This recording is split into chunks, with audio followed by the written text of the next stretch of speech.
The Commission for Human Rights and Administrative Justice, SHRAJ, is asking all to take advantage of the Commission's administrative justice aspect of her mandate, and this is to report unacceptable conduct of civil servants and private institutions, including public officials, to the Commission for action against those involved.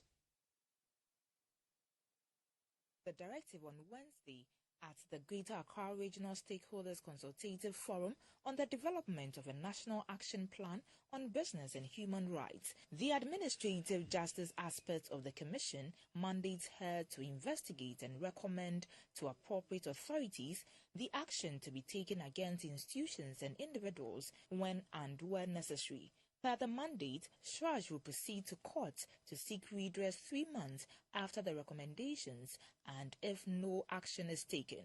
SHRAJ reminds us that its services are free of charge to the public. Prior to the development of the National Action Plan on Business and Human Rights, SHRAJ conducted an assessment on human rights between 2020 and 2021 and reveals that the rights of those in the private sector space were the most violated. Madam Mesilabi is the Deputy Commissioner at SHRAJ. Apart from the corruption, the service delivery, you go there and they say go and come, go and come, go and come. Meanwhile, you have done everything. Yes, go and come. You have done everything that you are supposed to do. But maybe because you have not pay the person or give the person something, they will tell you go and come, go and come. So that is the service delivery. I'm supposed to have a proper service. She said SHRAJ can also act when cases are reported to them. If we are going to enforce our recommendations at court, it's free, we don't pay and we don't charge the person.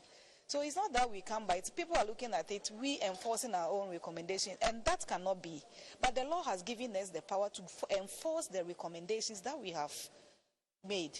So when we give the recommendations, we give you 3 months to comply. That is what the law says.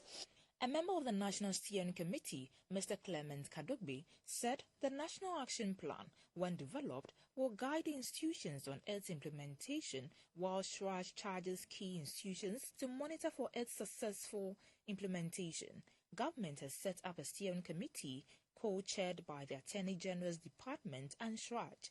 Also on the committee are the Ministries of Finance, Foreign Affairs, Labour, Gender and other stakeholders such as NDPC, Ghana Immigration Service, TUC, Oxfam Ghana, AGI, the Private Enterprise Federation and more to develop the plan. Ghana has more entrenched human rights laws, but there are still gaps to fill, such as enforcing labour regulations, occupational safety and health, removing bureaucratic obstacles, among others. When the National Action Plan on Business and Human Rights is developed and implemented, it is expected to protect businesses and rights of the citizenry.